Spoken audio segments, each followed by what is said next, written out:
50 pesos. Eso fue lo que Nicolás Castañeda Ruiz pagó por una estatua vieja que nadie quería. 3 semanas después descubrió algo que todos decían que era imposible. Un milagro de la Virgen de Guadalupe que lo cambió todo. Antes de seguir, deja un comentario diciendo desde dónde nos ves y qué hora es en tu ciudad. Quiero saber hasta dónde están llegando los milagros de la Virgen. ¿Conoces a ese hombre que se parte el alma para que las cuentas cuadren a fin de mes? Nicolás era ese hombre. 43 años, agente inmobiliario en la Ciudad de México. Se levantaba antes del amanecer, volvía de noche y, entre semana, cada vez que podía, se escapaba a remates, no por hobby, por necesidad. Nicolás asistía a subastas de bodegas de guardamuebles impagadas. Compraba barato y revendía con un margen. Muebles viejos, electrónicos, cuadros, cualquier cosa que pudiera convertirse en efectivo rápido. Necesitaba dinero con urgencia porque, además del trabajo y de los remates, había algo que drenaba cada peso que lograba reunir: tratamientos médicos. 3 veces por semana se sentaba en esa silla de la clínica de hemodiálisis. 4 horas, una máquina haciendo el trabajo que sus riñones ya no podían hacer. Los médicos fueron directos. Necesitas un trasplante de riñón. Así, sin rodeos. Hasta encontrar un donante compatible, la hemodiálisis era la única opción paliativa. No había alternativa. Era eso o nada. Nicolás se hizo todas las pruebas. Examinó a familiares cercanos. Nadie resultó compatible. Lo colocaron en la lista de espera. Años, literalmente años de espera. Mientras tanto, las sesiones de hemodiálisis continuaban. Su cuerpo se cansaba más cada semana. Las facturas médicas no dejaban de crecer, pero Nicolás no se detenía. No podía detenerse. ¿Y la fe, la religión? Nicolás no estaba en contra. Simplemente nunca había pensado mucho en eso. Creció en una familia que iba a misa de vez en cuando, nada muy serio. Ya de adulto, la vida se volvió demasiado acelerada como para detenerse a pensar en Dios. Era un jueves por la mañana, finales de octubre. Nicolás había logrado salir antes del trabajo para llegar a la subasta. El lugar era enorme. Techo alto de lámina, muros de concreto, filas de sillas de plástico. Unos 40 compradores dispersos por el salón, la mayoría veteranos como él. Gente que sabía exactamente qué mirar y qué evitar. Había ese olor inconfundible de remate, café recalentado, sudor, polvo y expectativa. El subastador estaba en el estrado, micrófono en mano, con la energía de quien hace esto todos los días. Buenos días, señores. Hoy tenemos 15 bodegas. Vamos a empezar. Nicolás se sentó en la tercera fila. Paleta de puja número 17 en la mano. Las primeras bodegas se fueron rápido. Herramientas, electrónicos, muebles en buen estado. Pujas que subían y subían. Nicolás no entró en ninguna. Los precios estaban demasiado altos. El riesgo no valía la pena. Llegó la quinta. Un empleado subió los artículos principales al estrado. Nicolás se inclinó hacia adelante y observó los artículos. Muebles viejos, una cómoda rota, cajas apiladas, un espejo cuarteado, algunas prendas en bolsas de plástico, y allí, en la esquina de la mesa, casi escondida entre las cajas, una estatua. La Virgen de Guadalupe. El asistente la acomodó mejor sobre el estrado para que se viera con claridad. Nicolás se inclinó un poco más en su silla para apreciar los detalles. La imagen medía unos 40 centímetros de altura, evidentemente antigua. El manto, antes turquesa con estrellas, estaba deslavado. La suciedad se había acumulado en cada pliegue, pero la pieza estaba intacta. Y había algo más. Los detalles. Incluso a distancia, incluso cubierta de mugre, se notaba que no era de producción en serie. Las manos eran delicadas. El rostro tenía expresión. Los pliegues del manto parecían obra de un artesano paciente. El subastador golpeó el martillo sobre el atril. Muy bien, señores. Empezamos con la imagen. Salida en 50 pesos. Silencio. Los compradores con experiencia miraron sin interés. 50 pesos, señores. ¿Quién da 50? Nicolás miró alrededor. Nadie iba a pujar. ¿Y la estatua? Había algo en ella. No podía explicarlo, pero había algo. A la una. Nicolás levantó su paleta. Número 17. Tengo 50 del número 17. ¿Alguien da 60? Silencio total. A las 2. Nadie se movió. A las 3. ¿Alguna otra oferta? Pausa dramática. El subastador barrió el salón con la mirada. Vendida al número 17. 50 pesos. El martillo cayó sin más. Algunos compradores miraron a Nicolás con esa expresión de pagaste por eso. Un hombre en la fila de atrás soltó una risita y le dijo a su amigo en voz baja, este es nuevo. A Nicolás no le importó. Tenía buen ojo para las piezas y esa Virgen de Guadalupe tenía algo especial. Al menos eso esperaba. La estatua se quedó en la cajuela del coche 3 días. Nicolás estaba demasiado ocupado. El viernes por la tarde, por fin tuvo tiempo. Llegó a casa, sacó la imagen del coche y la llevó al patio de servicio, donde había una tarja grande de cemento y espacio suficiente para trabajar. Agua tibia, jabón neutro, un cepillo de cerdas suaves, un paño de microfibra. Empezó a limpiarla. La mugre salió despacio. Décadas de polvo y descuido no desaparecen de inmediato. Capas y más capas de suciedad adherida. Nicolás trabajó con cuidado. No quería dañar nada. Si de verdad era una pieza hecha a mano, valía la pena preservar cada detalle. A medida que limpiaba, los detalles fueron apareciendo. El rostro de la Virgen era increíblemente delicado. Cada línea tallada con precisión milimétrica. Los ojos tenían profundidad. Había luz en ellos aunque fuera una escultura. La boca insinuaba una sonrisa serena. Las mejillas, suavemente redondeadas, casi angelicales. Bastaba mirarla para sentir una paz extraña. Las manos estaban en actitud de oración, y no eran manos genéricas. Había arrugas en los dedos, venitas sutiles en el dorso, uñas finamente definidas. Incluso las líneas de las palmas estaban ahí. Los pliegues del manto resultaban demasiado realistas. Cada arruga creaba sombras naturales, como si la tela estuviera detenida en el tiempo. Parecía tela real detenida en el tiempo. Aquello no se había hecho a la carrera. Quien talló esa Virgen había invertido semanas, quizá meses. Atención total al detalle, dedicación completa, amor por el oficio. No solo estaba esculpiendo. Estaba creando arte. Estaba dejando el alma en la madera. Nicolás siguió limpiando. Las horas pasaron. La tarde se volvió noche. Cuando por fin terminó, la imagen relucía bajo la luz amarillenta del patio de servicio. La giró para dejar que la base se secara y se quedó inmóvil. Había algo grabado allí, un pequeño escudo circular, delicado, hecho a mano, con unas iniciales en el centro. Nicolás tomó sus lentes y acercó el rostro. Las iniciales estaban gastadas por el tiempo, pero aún se leían. Hace 1959. 60 y tantos años atrás. Alguien había hecho esa imagen con sus propias manos, la había firmado con orgullo y había dejado su marca personal. Eso lo cambió todo. Ya no era solo una estatua vieja. Era una obra de arte, un pedazo de historia. Nicolás tomó el teléfono y empezó a buscar valores de mercado de imágenes religiosas hechas a mano en los años 60, donde vender piezas antiguas de devoción. Cuanto más investigaba, más entendía que valía mucho más que 50 pesos. Pero la curiosidad por el emblema no lo soltaba. Ace. ¿Quién era Ace? ¿Por qué firmar una imagen así con tanto cuidado? Sabía que los artesanos a veces firmaban sus obras, pero por lo general de forma discreta. Aquel escudo era elaborado. Tenía un significado personal. Le tomó varias fotos al escudo y las guardó en el celular. Mañana iría más a fondo. Tal vez descubriría quién fue el artesano. Tal vez eso aumentaría aún más el valor de la pieza. Y si crees que esto es lo sorprendente, no tienes idea de lo que viene. El sábado por la mañana, Nicolás despertó temprano. No había hemodiálisis, no había trabajo, no había remate.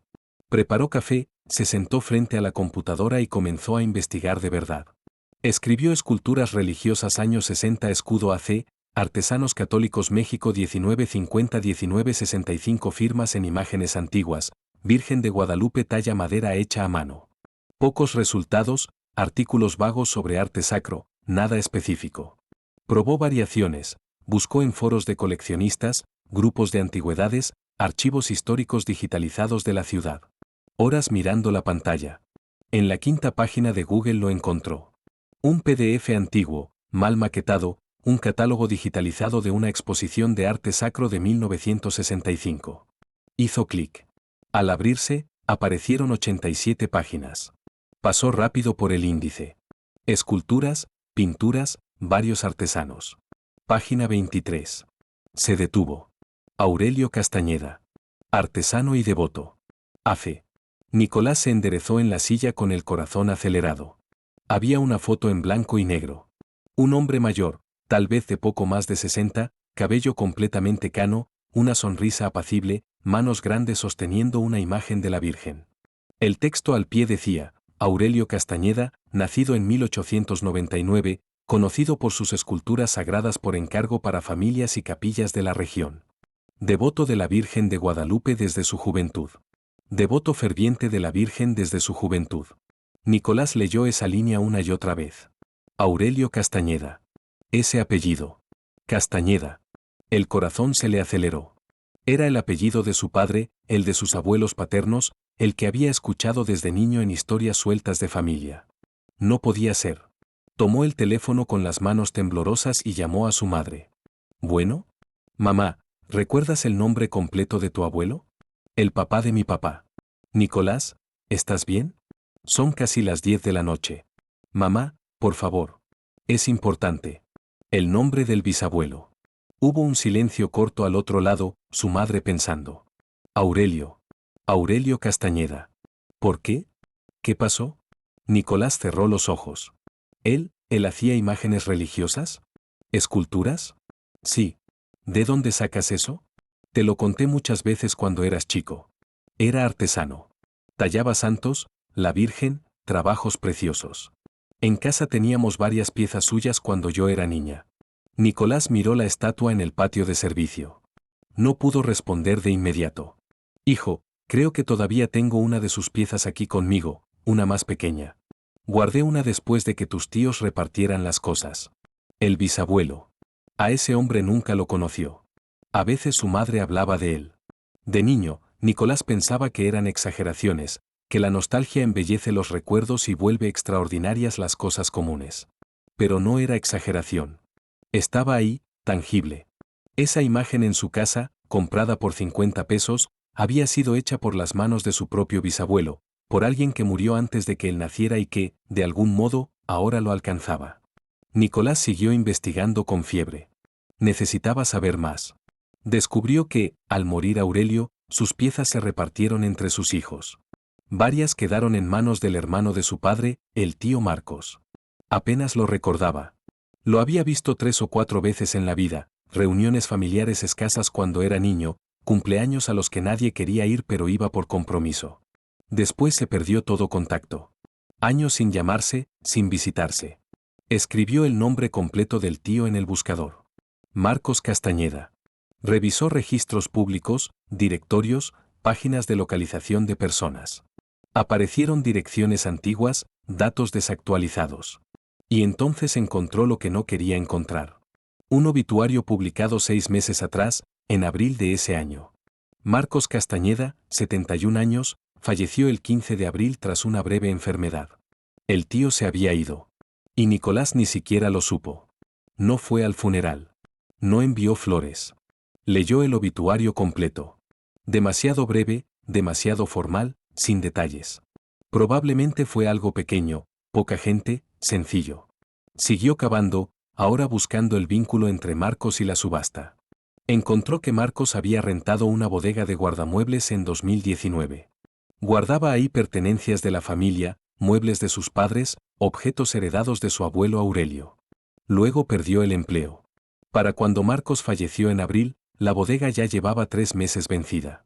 La empresa esperó otros 3 meses, luego abrió la bodega, catalogó todo y lo envió a remate.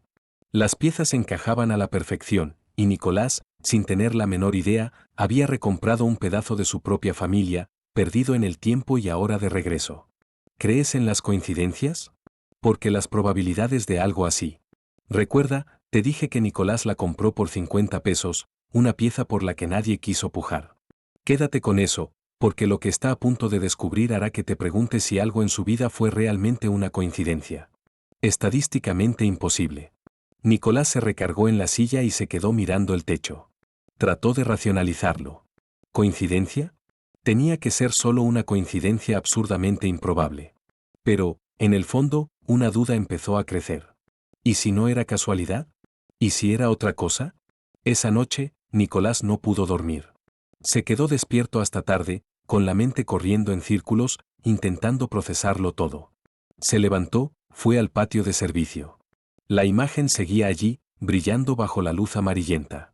La tomó con cuidado, sintió el peso, la textura, la suavidad del trabajo. La llevó a la sala y se sentó en el sillón. La sostuvo sobre las piernas, admirando cada detalle que su bisabuelo había tallado décadas atrás. Pasó los dedos por los pliegues del manto, por las manos, por el rostro sereno. Y entonces llegaron los recuerdos. No eran recuerdos nítidos. Eran fragmentos, imágenes sueltas, sensaciones olvidadas. La casa de la abuela. Verano. Debía tener 6 o 7 años. Un patio grande, pasto alto, un árbol con un columpio de cuerda, una mesa larga bajo la sombra cubierta de comida, primos corriendo, 6 o 7 niños gritando, riendo, jugando a las atrapadas y a las escondidas. Tíos conversando en el porche, cerveza en mano, carcajadas fuertes, chistes que Nicolás no entendía pero que igual lo hacían reír. Mamá en la cocina con las tías preparando el postre. Pastel de chocolate. El aroma llenando la casa. Un radio viejo con música. Todos cantando, desafinados pero felices. La familia reunida. Todos juntos. Conectados. Presentes. ¿Cuándo fue la última vez? Nicolás no pudo recordarlo. Creció, consiguió trabajo, se mudó a otra colonia, luego a otra ciudad. La vida se aceleró y, cuando cada quien tomó su rumbo, el contacto simplemente se apagó. No hubo pleitos. No hubo una pelea fea. Simplemente dejaron de hablarse. Y cuando Nicolás se dio cuenta, ya no tenía el teléfono de nadie. No sabía dónde vivían. No sabía quién seguía vivo. La familia se había disuelto en el tiempo como azúcar en agua. ¿Cuántos más había perdido sin saberlo? ¿Cuántos primos con los que jugaba de niño? ¿Cuántos tíos que se reían con él? ¿Cuántas tías que le servían un plato más aunque dijera que ya estaba lleno? Y ahora estaba allí, 43 años, solo, enfermo, sin a quién llamar cuando el miedo apretaba el pecho, sin nadie que estuviera cerca si lo peor ocurría. Nicolás sintió una tristeza honda, visceral, dolorosa. Apretó la imagen contra su pecho, y fue en ese momento cuando sucedió. Un olor, sutil al principio, luego más intenso, imposible de ignorar, inconfundible a rosas. Nicolás miró alrededor, confundido. En casa no había flores. Nunca las había. No era de comprar flores. No tenía jardín, ni floreros, nada. Pero el olor estaba ahí, y no era perfume. Era el olor de rosas frescas, recién cortadas, como si alguien acabara de entrar a la sala con un ramo enorme. Se puso de pie y recorrió la habitación. Abrió una ventana, miró el pasillo, revisó la cocina. Nada. El aroma seguía, más fuerte, llenando la sala entera. Real, físico, innegable. Y con el olor llegó una sensación. Paz. Esa paz que no tiene explicación, la que no debería estar cuando todo parece torcido, pero se posa sobre uno como una cobija tibia en una noche fría. Nicolás la sintió por primera vez en meses, desde el diagnóstico de insuficiencia renal, desde el miedo silencioso de que el tiempo se le acababa. Sintió paz. El nudo del pecho se aflojó. La tensión en los hombros, que llevaba cargando tanto tiempo, desapareció. La mente, siempre corriendo, calculando, preocupándose, se quedó quieta. Silencio por dentro. Paz. Duró apenas un momento, quizá un minuto, quizá dos. Luego el olor a rosas empezó a desvanecerse, despacio, cada vez más leve, hasta desaparecer por completo. Nicolás se quedó sentado en el sillón, con la imagen entre las manos, intentando entender qué acababa de suceder. Imaginación. Estaba tan cansado, tan desgastado, que tal vez estaba alucinando. Pero se sintió tan real. El olor, la paz, la sensación de no estar solo. Todo se sintió real. No se lo contó a nadie. ¿Quién le creería? Pensarían que estaba perdiendo la cabeza. 2 semanas después, en plena sesión de hemodiálisis, comenzó el dolor. No era la molestia habitual. Era distinto. Muy distinto. Más agudo, más hondo, como si algo se rasgara por dentro. La enfermera notó el cambio en su cara. Señor Nicolás, ¿se siente bien? Intentó responder, abrió la boca, pero el dolor se intensificó, cortante, insoportable. La enfermera llamó a otras, avisó al médico. Lo desconectaron con rapidez. Entró una camilla. Llamaron a la ambulancia. 10 minutos después estaba en el hospital. Urgencias. Médicos entrando y saliendo. Análisis. Más análisis. Diagnóstico. Crisis renal aguda. Falla acelerada. Los médicos fueron claros, brutalmente claros. Está empeorando muy rápido, más de lo que anticipamos. Los riñones están fallando más allá de lo previsto. Si no aparece pronto un donante compatible, muy pronto. No necesitaban terminar la frase. Nicolás sabía lo que seguía. Semanas, quizá meses con suerte, pero no años. Pasó 3 días hospitalizado. Pruebas constantes, medicación fuerte, monitoreó las 24 horas, los médicos intentando estabilizarlo, comprando tiempo. El jueves, cuando por fin le dieron el alta, volvió a casa solo. Departamento vacío, silencioso. Entró, cerró la puerta, se quedó de pie y miró alrededor. La vida que había levantado solo. Nicolás caminó despacio hasta el sillón, se sentó, miró el estante. La imagen de la Virgen estaba ahí. Se levantó, la tomó entre las manos y volvió al sillón. La sostuvo con ambas manos y, por primera vez en su vida adulta, intentó rezar. Nicolás nunca había rezado de verdad. Ni cuando su madre estuvo hospitalizada años atrás. Ni cuando recibió el diagnóstico y los médicos le dijeron la verdad. Siempre pensó que podía con todo. Siempre tenía un plan B. Siempre controlaba. Pero ahora ya no quedaba a dónde correr. La medicina había hecho lo que podía. La lista de espera era demasiado larga. El tiempo era demasiado corto. Las opciones se habían agotado. Hizo lo único que quedaba. Pidió ayuda a alguien que ni siquiera sabía si lo estaba escuchando. No sabía cómo. No recordaba las oraciones formales de niño, el Padre Nuestro, el Ave María que su abuela repetía. Así que simplemente habló en voz alta, a la imagen, a la Virgen de Guadalupe, a Dios, a quien fuera que estuviera oyendo. No sé si eres real. La voz le salió temblorosa, débil. No sé si me estás escuchando ahora mismo. Nunca fui de rezar, ni de ir a misa cada domingo, ni de creer de verdad en estas cosas. Se detuvo, respiró hondo, intentó afirmarse. Pero necesito ayuda y estoy solo, completamente solo. La voz se le quebró. Las lágrimas comenzaron a caer. Apretó la imagen contra el pecho como si abrazara a alguien. Por favor, solo necesito una oportunidad. Una última oportunidad para vivir, para hacer las cosas distinto, dijo entre llanto. Solo un hombre roto, con miedo, desesperado, pidiendo ayuda como sabía. Por favor, susurró entre sollozos. Solo una oportunidad. Solo esa oportunidad. Las lágrimas resbalaron sobre la madera. Y Nicolás se quedó allí. Lo que pasó en los 5 días siguientes ni él mismo lo cree cuando lo recuerda. 5 días después, un martes por la tarde, sonó el teléfono. Estaba en casa, descansando, acostado en el sillón, exhausto. Número desconocido en la pantalla. Casi no contesta, pero algo lo hizo deslizar el dedo. ¿Bueno? ¿Nicolás? ¿Nicolás Castañeda? Una voz masculina, desconocida, joven, nerviosa. Sí. ¿Quién habla? Soy Daniel. Daniel Castañeda, tu primo. Nicolás se quedó en silencio, procesando. Primo. El hijo de Marcos, tu tío. Perdón por llamarte así de repente. Recibí unos mensajes tuyos en el buzón de voz de mi papá. Me tardé en escucharlos porque, bueno, sigo acomodando todo desde que falleció.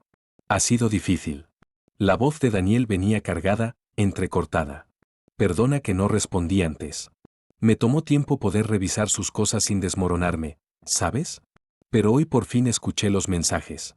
Y cuando te oí hablar de la imagen, de que la compraste en el remate, del escudo de nuestro bisabuelo Aurelio, tuve que llamarte. Necesitaba hablar contigo. Nicolás se dejó caer en el sillón. El corazón empezó a latirle con fuerza. Daniel, no sabía que tu papá, lo siento muchísimo. De verdad. Debí acercarme antes. Debí mantener el contacto. No tengo excusa. Gracias. La voz de Daniel sonó cansada. Fue increíblemente duro. Hubo un silencio pesado. Luego Daniel continuó. Pero escucharte hablar de la imagen del bisabuelo me removió muchos recuerdos. Mi papá amaba esa estatua. Siempre decía que era la más especial de todas las piezas que heredó de su abuelo. La que más significado tenía, la que el bisabuelo había hecho con más cariño. La voz de Daniel se quebró. Y yo, no supe que todo se había ido a remate hasta después del funeral. Cuando tuve que encargarme de sus cosas me sentí devastado. Pensé en esas piezas de la familia, en nuestra historia, perdidas para siempre. Al menos una regresó, dijo Nicolás en voz baja, mirando la imagen en el estante. Sí. Supongo que volvió a donde tenía que estar. Hablaron casi una hora. En la voz de Daniel había una emoción que Nicolás reconoció de inmediato. Anhelo. Soledad. Vacío. Culpa. Lo mismo que él sentía. Los dos estaban solos, cargando el mismo dolor, la misma pérdida. Nicolás dudó, respiró hondo. Daniel. Dime. ¿Puedo pedirte algo? Es mucho. Demasiado. Apenas nos estamos hablando y ni siquiera nos conocemos bien, pero, necesito. Pídemelo, Nicolás. Lo que sea. Nicolás cerró los ojos. Tengo un problema de salud serio. Muy serio. Insuficiencia renal terminal. Necesito un trasplante de riñón con urgencia. La semana pasada tuve una crisis. El médico dijo que el tiempo se me está acabando y ya hice todas las pruebas con la gente cercana. Familia inmediata, amigos. Nadie es compatible. La lista de espera es de años. Años que no tengo. Y sé que es muchísimo pedir. Apenas empezamos a hablar. Pero, ¿estarías dispuesto a hacerte las pruebas de compatibilidad? Solo las pruebas, para saber. Sin compromiso. Solo para saber. El silencio del otro lado pareció eterno. Nicolás apretó el teléfono con fuerza, el corazón golpeándole el pecho, las manos sudorosas. Daniel, ¿sigues ahí? Aquí estoy. Solo estoy procesando todo esto. Hubo más silencio. Pesado. Tenso. Nicolás estuvo a punto de colgar. Estuvo a punto de pedir perdón por poner a Daniel en esa posición imposible.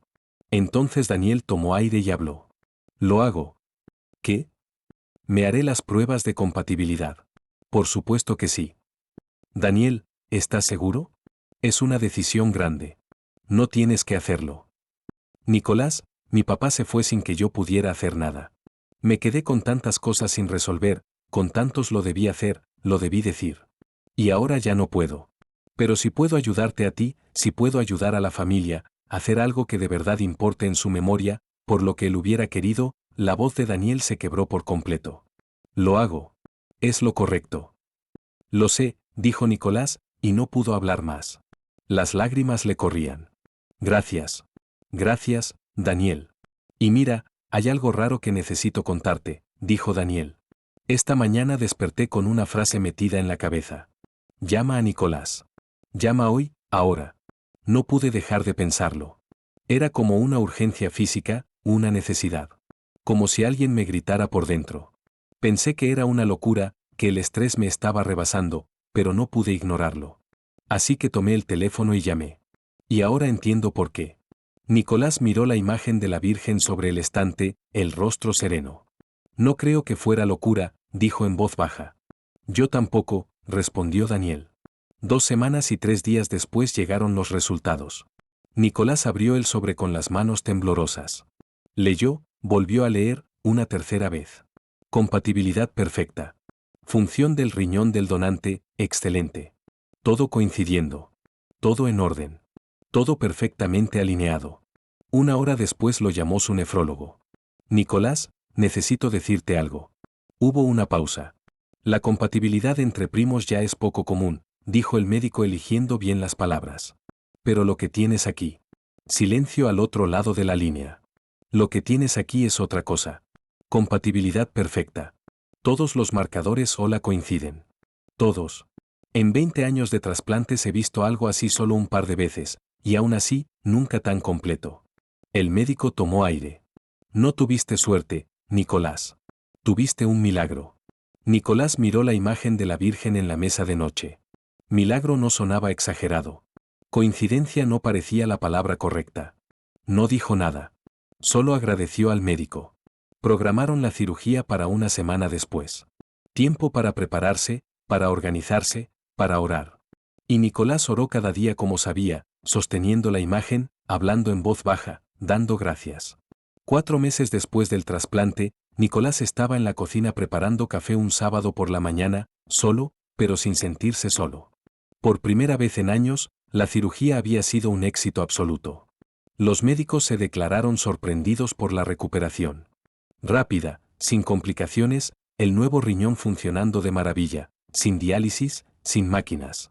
Nicolás recuperó su vida. Energía, ganas, futuro. Y no fue solo eso. Daniel se volvió más que un primo, se convirtió en un hermano, un amigo de verdad, familia real. Hablaban casi todos los días. Mensajes, llamadas, comidas, cenas, cafés. Nicolás conoció a la esposa de Daniel, a sus 2 hijos pequeños, y a través de él fue reencontrándose con otros primos, tíos, tías, gente a la que no veía desde hacía años, personas que también estaban solas, cargando la misma nostalgia. Empezaron a reunirse.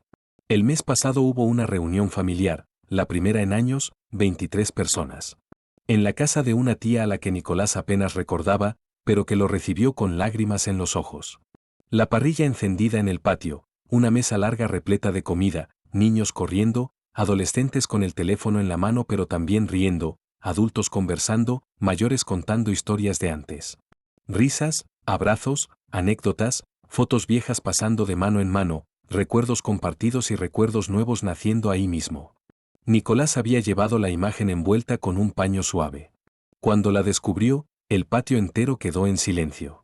Todos quisieron verla, tocarla, sostenerla. Pocos conocieron en persona al bisabuelo Aurelio. La mayoría era demasiado joven cuando él murió, pero todos habían oído de él. Historias que pasaron de generación en generación. El artesano devoto, las imágenes hermosas que hacía, el amor que ponía en cada pieza. Es como si él nos hubiera traído de vuelta, dijo una prima segunda, con la imagen entre las manos y los ojos llenos de lágrimas. Después de tantos años separados, volvió a juntar a la familia. Y quizá era exactamente eso. Conexiones imposibles. Coincidencias imposibles. O tal vez no eran coincidencias. Nicolás miraba la imagen ahora en su lugar especial del estante de la sala. Cada mañana, antes de salir a trabajar, se detenía un instante. No exactamente para rezar, al menos no de la forma formal de siempre. A veces solo miraba en silencio, agradeciendo sin palabras. A veces hablaba quedito del día que empezaba, de las preocupaciones, de las alegrías. A veces solo tocaba la madera, pasaba los dedos por el rostro tallado, sintiendo la unión con ese bisabuelo al que nunca conoció y que, de algún modo, le salvó la vida. Un reconocimiento silencioso de que algo había cambiado. Él había cambiado. Cuando alguien preguntaba por la imagen, y muchos lo hacían, él contaba la historia completa. Y siempre terminaba igual. No sé si fue coincidencia. No sé si alguien allá arriba me estaba ayudando. No sé si la Virgen escuchó mis palabras. Pero sé una cosa con certeza. Esta imagen me salvó la vida y me devolvió a mi familia. 6 meses después del trasplante, Nicolás volvió a un remate un jueves por la mañana, en el mismo guardamuebles donde todo había empezado. Ya no necesitaba ir tan seguido. Su trabajo de agente marchaba bien. Su salud estaba perfecta. Sus finanzas por fin se equilibraban. Las cuentas médicas se pagaban poco a poco. Pero seguía gustándole. La posibilidad de encontrar algo especial, algo con historia. El subastador estaba en el estrado. La misma cara de siempre, la misma energía. Bodega número 3. Vamos a comenzar. Los empleados subieron los artículos principales y los colocaron sobre la mesa. Y allí, en medio del caos de cajas y muebles viejos, Nicolás la vio. Otra imagen, mucho más pequeña que la suya, quizá de 20 centímetros. También de la Virgen. No era de taller artesanal, se notaba a distancia. Trabajo simple, económico, seguramente de producción en serie. Pero estaba ahí. Una Virgen olvidada, ignorada, esperando. Comenzó la subasta. Salida por la imagen. 30 pesos. Nadie ofertó. La gente miraba los muebles que todavía se podían usar, las herramientas oxidadas. Pasaban junto a la estatua como si no existiera. A la una. ¿Alguien da 30 pesos? Silencio. Nicolás miró alrededor. Nadie iba a pujar. Pensó en la imagen de su casa, en la que talló su bisabuelo Aurelio y que lo cambió todo. Pensó en Daniel, en el riñón que le salvó la vida, en la familia que volvió a reunirse. Pensó en los milagros, en las coincidencias, en conexiones que no se explican. Levantó la paleta. Número 17. Tenemos 30. ¿Quién da 40? Nadie. A las 2. A las 3. vendida al número 17. Después recogió la estatua. Pequeña, ligera, sencilla. Le quitó el polvo con la manga de la camisa. No era para revender. Lo supo desde el momento en que levantó la mano. La semana siguiente, jueves por la noche, Nicolás se reunió con Daniel a cenar. Restaurante italiano, vino tinto, pasta al dente. Conversación buena y tranquila, de las que bajan la guardia. Al final, cuando pidieron el postre, Nicolás tomó una bolsa que había llevado consigo. Tengo algo para ti. Sacó la pequeña imagen envuelta en un papel de regalo sencillo. Daniel la abrió. Vio la Virgen. Miró a Nicolás con los ojos humedecidos. Para ti. Para tu casa. Para tus hijos. En memoria de tu papá, de mi tío, de nuestro bisabuelo, de todos los que vinieron antes y nos trajeron hasta aquí. Daniel sostuvo la imagen y pasó los dedos por la superficie. Gracias, Nicolás. No hizo falta decir nada más. Ambos lo sabían. Sabían que la familia no es solo sangre. Es elección. Es presencia. Es conexión. Sabían que a veces hay que perderlo todo para entender lo que de verdad importa. Sabían que 50 pesos pueden cambiar una vida si prestas atención, si te abres, si crees aunque sea un poco que existe algo más grande. Esa noche, Nicolás volvió a casa. El departamento ya no estaba vacío. Ahora había fotos de la familia, de la reunión, de Daniel y de los niños. Había vida en las paredes. Nicolás se sentó en el sillón. La imagen del bisabuelo Aurelio estaba en el estante. La luz de la sala la alcanzaba en el ángulo exacto. Sonrió. ¿Quién lo diría? Gracias, susurró. No estaba seguro de a quién agradecía. Al bisabuelo que talló la imagen en 1959 con tanto amor y paciencia. Al tío Marcos que la cuidó todos esos años hasta que ya no pudo. Al primo Daniel que sintió una urgencia inexplicable y llamó en el momento justo. A la Virgen de Guadalupe que escuchó el clamor de un hombre roto. Adiós.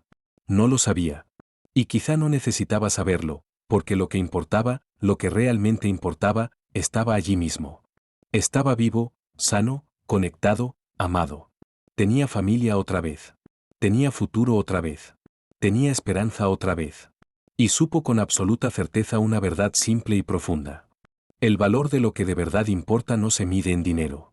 Se mide en vida, en conexión, en amor, en segundas oportunidades, en milagros que lo cambian todo. Y quizá, solo quizá, necesitabas escuchar esto hoy por una razón. Tal vez también cargas algo que parece imposible, algo por lo que ya dejaste de creer, algo que 50 pesos o 5 minutos de fe podrían transformar. Antes de terminar, quiero invitarte a ser parte de nuestra comunidad de oración a la Virgen.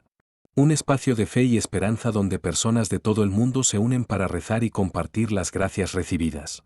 Si en tu corazón sientes el deseo de sumarte a esta cadena de oración, toca el botón de aquí abajo, hazte miembro del canal hoy y ven a rezar con nosotros. Y mira, si llegaste hasta aquí, si escuchaste toda la historia de Nicolás, hazme un favor. Escribe en los comentarios 50 pesos. Solo eso. 2 palabras. Quiero ver a cuántos corazones alcanzó esta historia. Y cada vez que lea 50 pesos allá abajo, sabré que hay una persona más que cree que los milagros de la Virgen siguen sucediendo. Si esta historia tocó tu corazón, suscríbete al canal y activa la campanita. Cuéntanos en los comentarios un milagro que hayas visto o vivido y comparte este vídeo con alguien que necesite renovar la esperanza hoy. Que la Virgen de Guadalupe siga bendiciendo y protegiendo tu vida y a tu familia. Amén.